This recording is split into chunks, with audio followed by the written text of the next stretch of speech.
Good morning and welcome to another Phoenix Fitness Fanatics magazine featured business spotlight. We are taking center stage on this fabulous Friday morning. So thank you so much, anyone that's joining us now or anyone that's going to be joining us for the replay. Today, I have a wonderful friend of mine that I'm going to be bringing in. She is absolutely amazing. She is an entrepreneur. She is a coach. She is a motivational speaker. I'm going to go ahead and just bring her on in. Good morning, Miss Juliet. How are you this morning? Good morning to you and good evening to me in the UK. Glad to be with you. Good evening. Yes, Yes, you're we actually, are. 8 hours ahead? We're whopping 8 hours ahead of you. Yes, absolutely. Wow. Well, thank you so much for joining me this evening. For you, it is just like you said, earlier when we were backstage, this has been a long time coming. Juliet had been featured in Phoenix Fitness Fanatics a couple of months ago and is going to be featured again before the end of the year. So we've got her in our December issue as well. So Juliet, please share with our viewers just a little bit about who Juliet Morrison is. Well, first of all, I want to thank you for hanging in there with me because I know that we were supposed to have done this a while ago and then life happened. I just got back to the UK trying to get things all up and running again. So I'm glad that we're finally doing this and I'm excited to be here.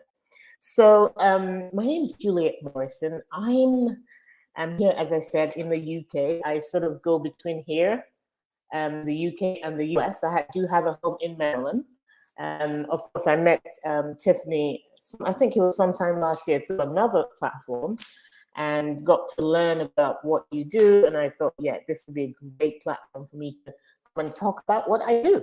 So I'm an entrepreneur, been that for 20 years, serial entrepreneur, right? So my first go at business was when my daughter was 2 years old. And I was in the legal field doing the thing, weeks, no life, lots of money, but no life. And so after I had her, I thought, no, I've got to do something different. So I looked at those little eyes and I thought, no, I can't keep doing this. And so I decided to strike out. I started my own real estate title company. Because I want to sort of keep the whole flow in the sort of have a legal flair to it, because that was my background. Mm-hmm. So I did that, very successful, and ended up managing as a trustee about 90 to 100 million every year in real estate assets. So that was very, very rewarding. Of course, I was just a trustee of the money. It wasn't my money. So I was a trustee of the money. And I did that for about 8 years or so. And then we had the economic crunch in 2008, 2010. And so everything just came to almost like a crash. It was incredible. And of course, we felt the ripples through the United States. Mm-hmm. And so at that point, I decided as like a true entrepreneur, serial entrepreneur, to pivot, right? And I thought, I've done that. It was extremely taxing. As I said, I didn't have a life. I'd reached the burnout stage, yeah? And I thought, now I've got to do something different. And so I decided to look at something else, which was my other passion, which was education. So I went ahead and bought a franchise, which I ran successfully until COVID happened. So at every point, there was always one major event that will take out my business. Wow. But like a true entrepreneur, I thought, no, this is every opportunity you have, every major incident that happens is an opportunity to pivot and do what entrepreneurs do, which is make lemonade out of lemons. So I thought, and so I looked back, I sat down, I said, okay, I have 20 years of entrepreneurship under my belt. There's got to be something I can do with this. Because I didn't want to have to go back to law. And I thought, yeah, I have a lot to offer. I'm going to use those 20 years and work with other entrepreneurs who want to take their business from where they are to the next level, or even aspiring entrepreneurs who want to do something different. So that's what I'm doing now. I'm a business coach plus I'm about to launch my CEO Spotlight, which is a platform that's going to showcase entrepreneurs or CEOs who are doing amazing things and are impacting the world or the locality or their areas. Showcase them on my platform, bring them on to talk about their journeys and how they're contributing to society and how they're impacting the world around them. So that's me in a nutshell. Hopefully I didn't ramble on for too long, but that's Juliet Morrison in a nutshell. Love it. There's a couple of things that really stood out for me as well. As you said you're a serial entrepreneur, and there's so many people out there now that are, kind of making that shift into becoming that serial entrepreneur, because that's going to be the only way that you can really, I mean, let's face it, where you can really get to the level that you want to be. When it comes to that financial level, things like that, you can't just put all your eggs in one basket. You really do have to learn how to just, let's invest here. Let's put, some, and when I say invest time and money into, different areas that can really be able to work together to, bring you to just, a whole different level. So, and being caught on that hamster wheel, right? That hamster wheel of that corporate, where you just, the money's okay, it's steady, it's okay, but you're miserable, right? So, being able to just, take that step and say, hey, you know what, being able to have some more, family time and spend time with my daughter, is so much more important than staying, stagnant in somewhere where you're just miserable. So I commend you for, stepping away from that so you could be passionate and happy and joyful and spend more time with your daughter. So yes, absolutely. Thanks for that. Yes. So you said you've been an entrepreneur for 20 years, huh? Yeah. My daughter is 22, and it was about when she was 2 years old.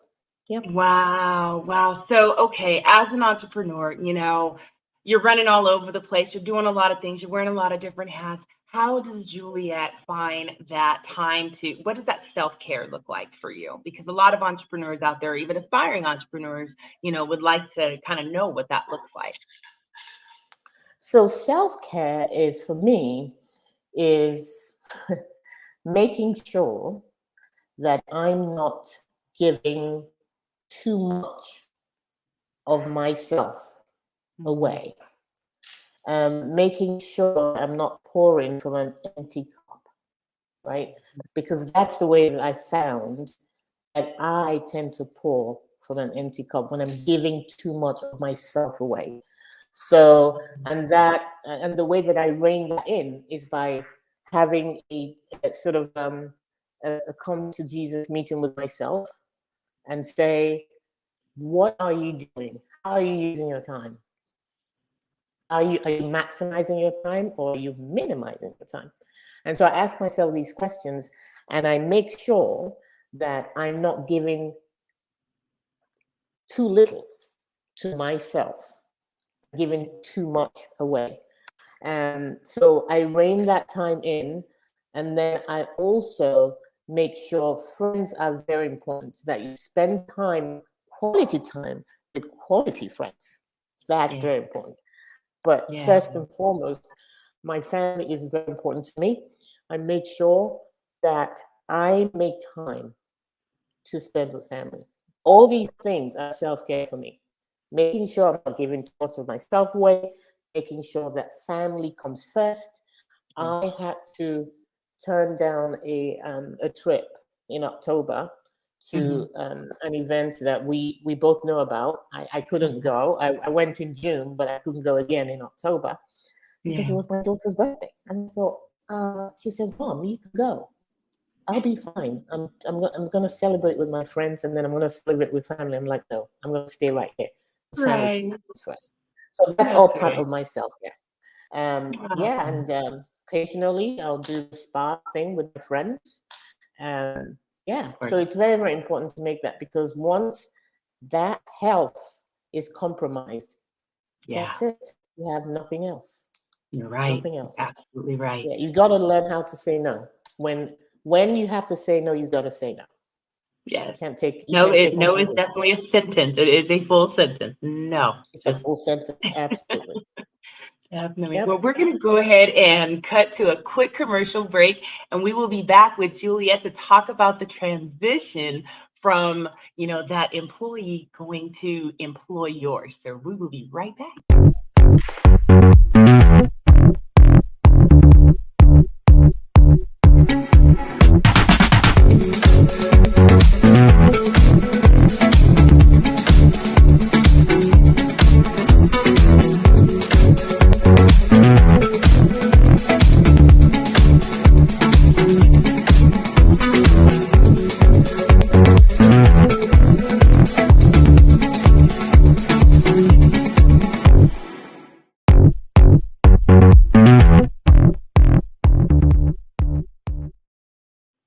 And we are back. Phoenix Fitness Fanatics Magazine with our featured business spotlight, Miss Juliet Morrison, coming to us all the way from the UK. She is the founder of CEO Spotlight. She's a business coach as well as a serial entrepreneur. So, Juliet, so taking that shift, I mean, going from full-time, employee, you're in that rat race, how was that shift? I mean, it's horrifying, right? I mean, what did that look like for you? So, truth be told, my entrepreneurial journey started a long time ago. Even before I officially became an entrepreneur, it had actually started. It started when I was 9 years old. Wow. When my mother had a boutique, and she was a teacher as well, and she had a boutique that she ran part-time. So after teaching, she would make her way to the boutique, and she had people working there during the day. Mm-hmm. And so we had to take turns going there to serve, right? So the first time that I was actually left on my own, I was 11 years old. Now, I wasn't left in the shop on my own, in the boutique on my own. There was another person in the back office, but they threw me out there to work with customers. I was petrified, absolutely petrified. But I had to do it because I had 7 siblings and everybody took turns going there after school. So you would be there, you do your homework there, and then you would serve. And so when the customers would come in the first time, I was shaking in my boots, but I got through it. And I think that was when I was bitten by the bug, the entrepreneurship bug. I can trace it as far back as that. Wow. And so when I was in law school in the UK, where I studied law here, every summer I would go to New York. I was living here. I would go to the fashion district in New York and buy, girly stuff and jeans, crazy jeans and all that. This was in the 90s. Yeah. And I'll go to New York, the fashion district, spend the whole day. I had friends over there, so I'd stay with them. They would drop me off in the morning to Manhattan, and I'd be there from 9 a.m. to 6 p.m. shopping. Every stop that I went, every shop that I went to, I asked them if it was okay to leave my stuff there. And so what I would then do is get a taxi when I finished, and I just pick up all this stuff and head back and then I fly back to England and set up a boutique in my living room. Yes. And I tell you, people will be filing through every day for like 3 weeks, solid. Wow. Everything sold out. That's how I put myself through law school. That is absolutely amazing, Juliet. Wow. So now that's an entrepreneur right there. I tell you, it's been, look, I can trace it as far back as 9. And so when I officially had to make that leap into it, it was second nature. There was I didn't have any, I wasn't apprehensive. I was ready. All I needed was the money to get things started. I got a HELOC for my home, set it up, and within a month or two, my real estate title company was up and running. I had a partner, and we employed 12 people. We had 12 employees and about 20 agents who were working for us on a contractual basis. So that went on, as I said, for about 8 years, and then we had the big crash. Yeah. So that transition was, I don't want to say it was easy, but it felt natural. Yeah, I didn't feel like, oh my God, first time I'm doing this. No. I took it. The part that I enjoyed the most was client acquisition, the marketing aspect, building relationships with clients, and bringing in the business.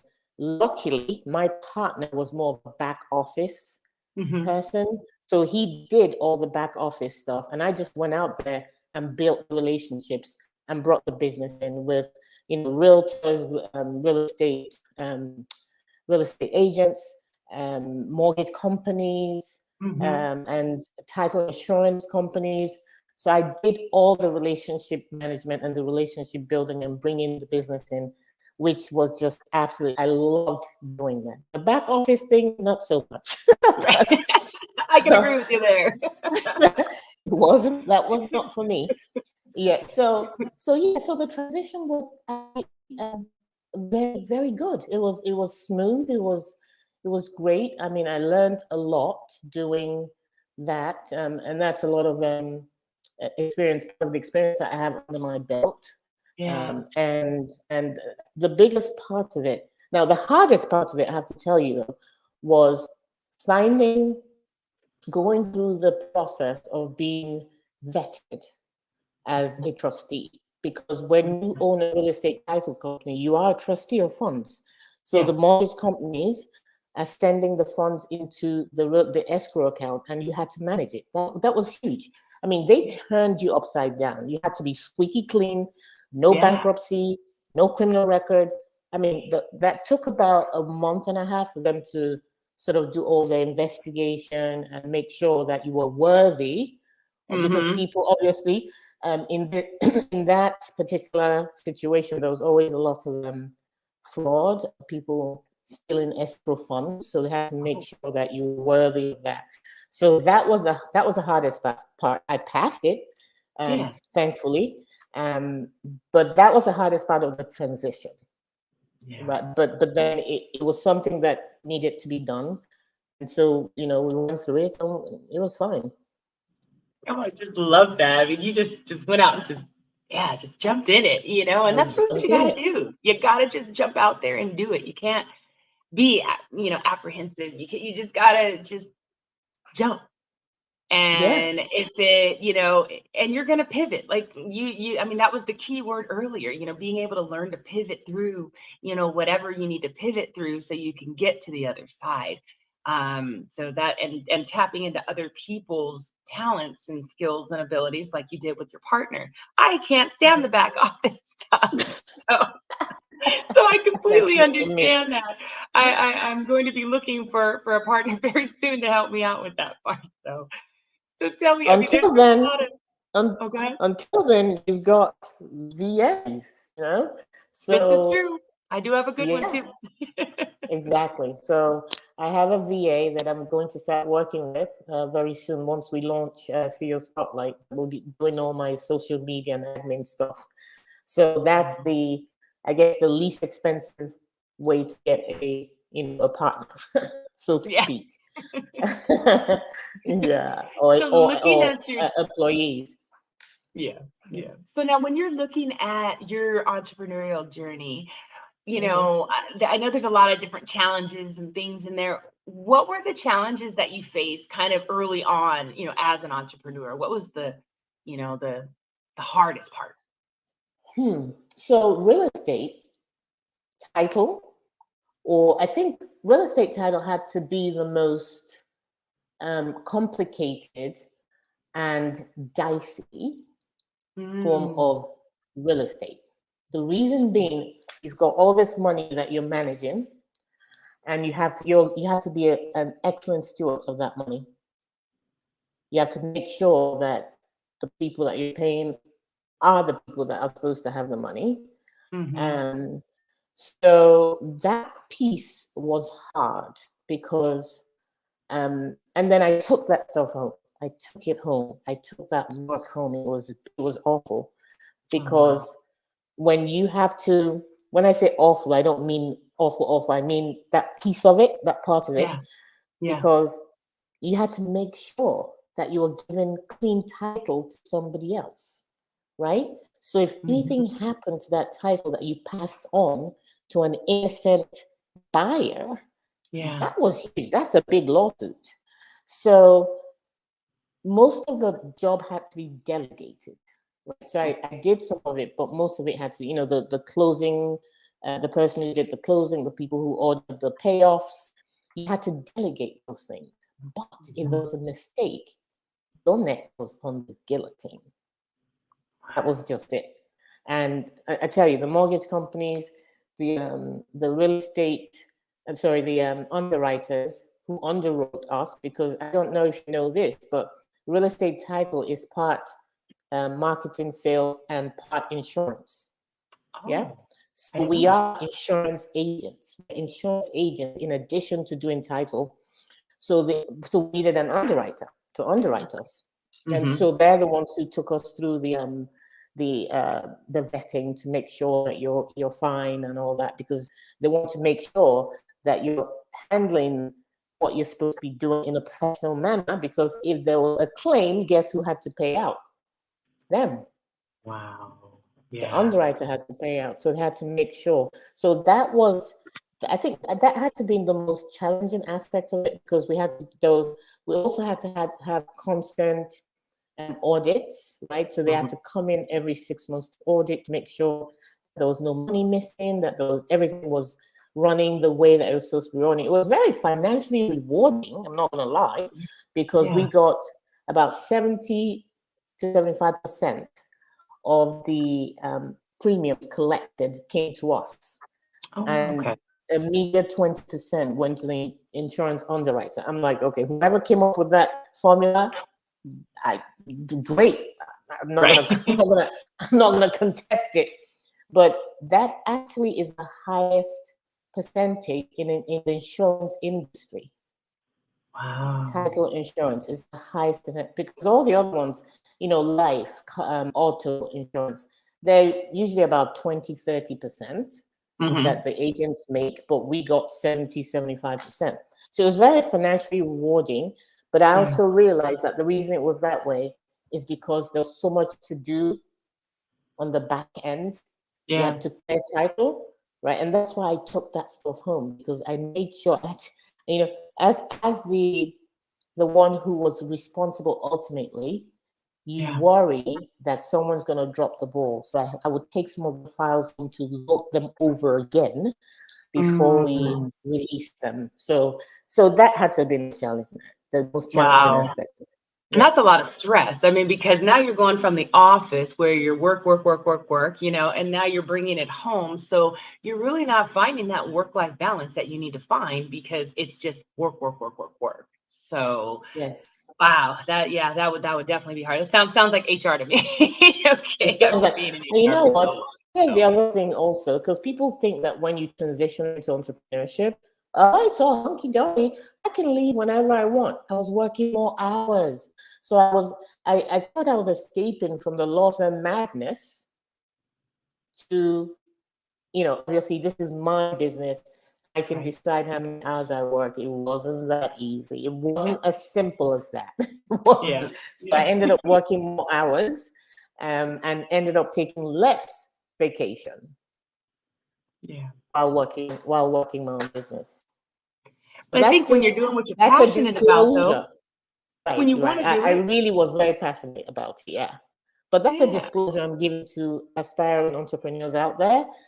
Don't think that it's going to be like all this leaving the job that's stressing you out to start your own. You might end up putting in more hours, but at least it's your baby.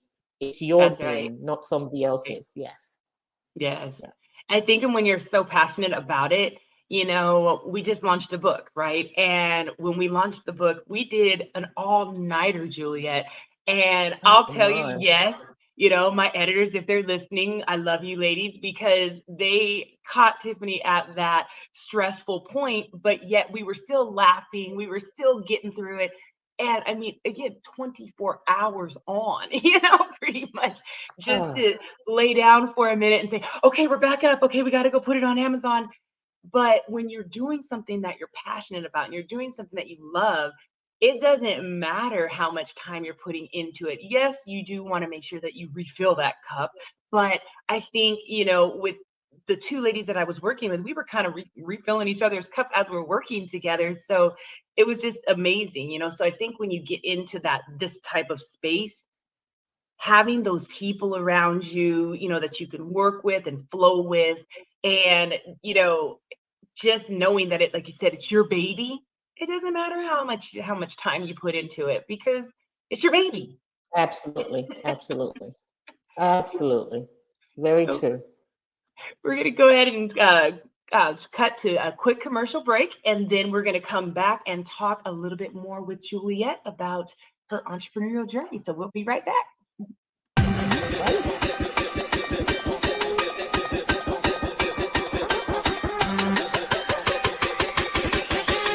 Wait, you want some more?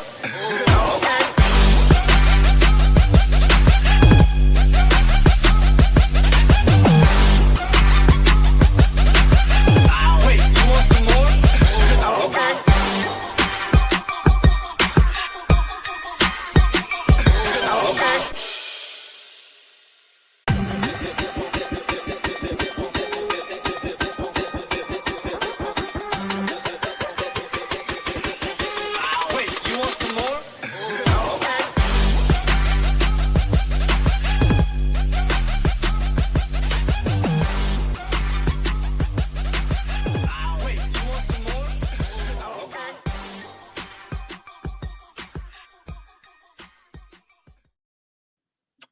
And we are back, Phoenix Fitness Fanatics Magazine, with our featured business spotlight, Ms. Juliet Morrison, founder of CEO Spotlight.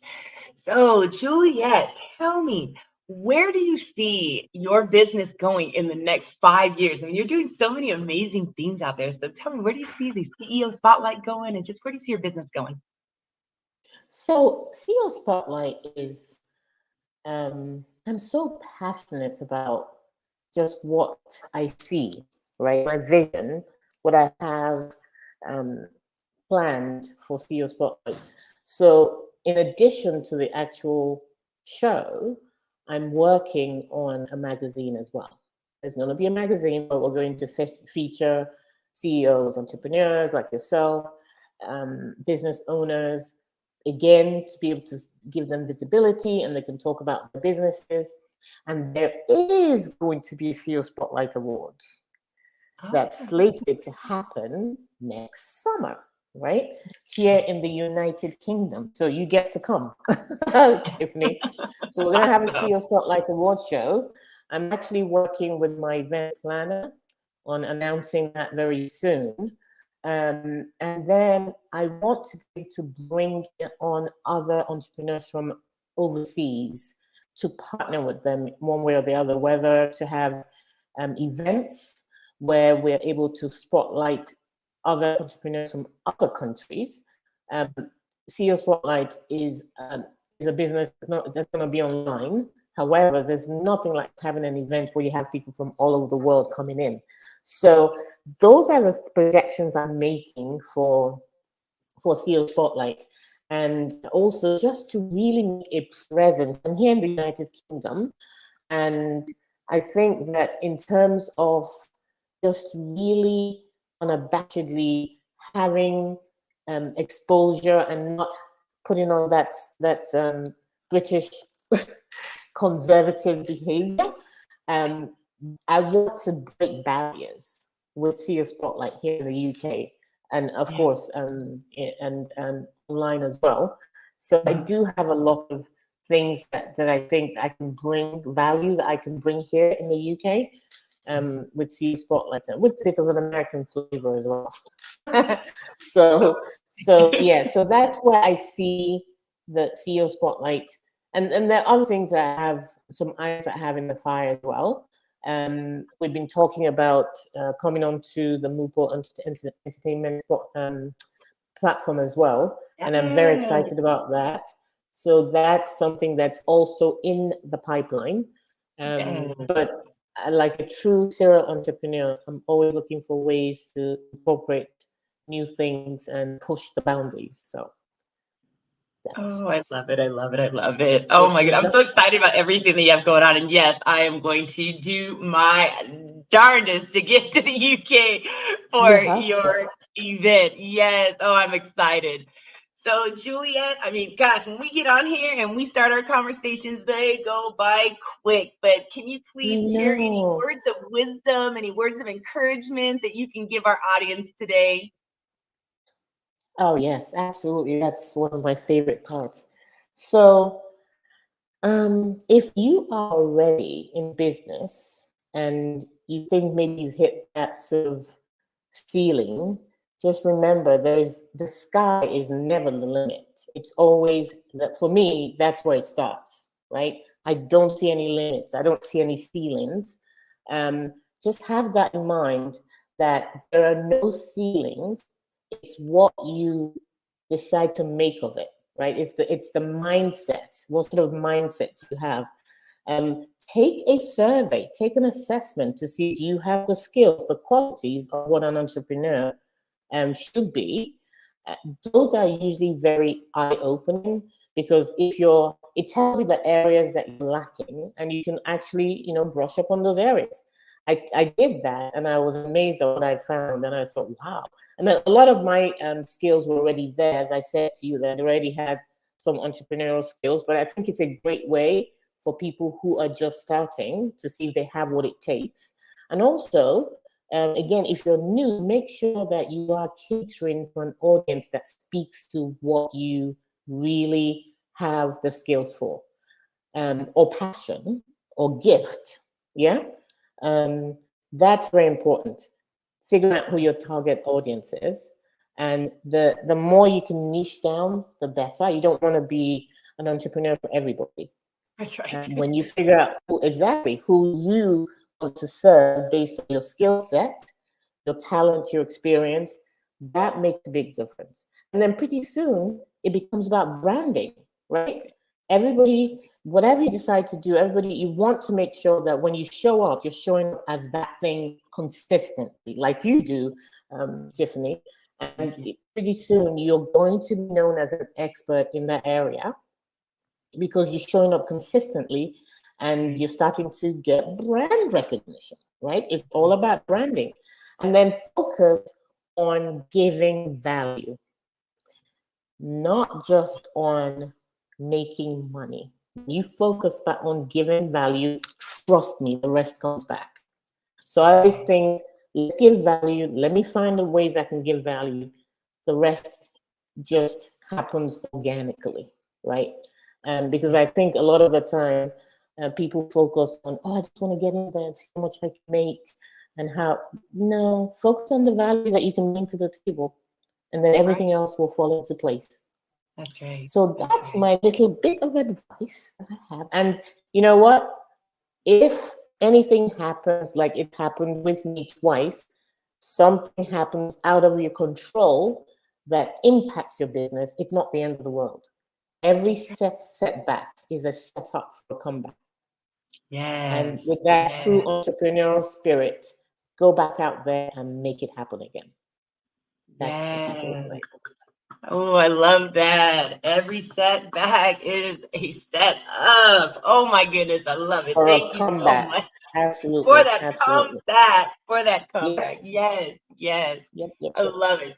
Thank you so much, Juliet, for joining us today. This has just been so amazing, being able to just chat with you, and it's evening time for you, so I know, just thank you so much for taking the time, with us. Everyone, if you want to connect with Juliet, on the ticker below there, if you want to learn about her, you can email her directly, julietkm@msn.com. Definitely connect with her. Any of you entrepreneurs out there that are looking to level up your game, or some of you aspiring entrepreneurs that are just trying to figure it out, you definitely want to connect with Juliet. So thank you so much, everyone, for joining us today. Have an absolutely amazing Friday. Have an absolutely amazing weekend. And we will see you next time. Everyone, take care. Bye-bye. Thanks for having me. Bye-bye.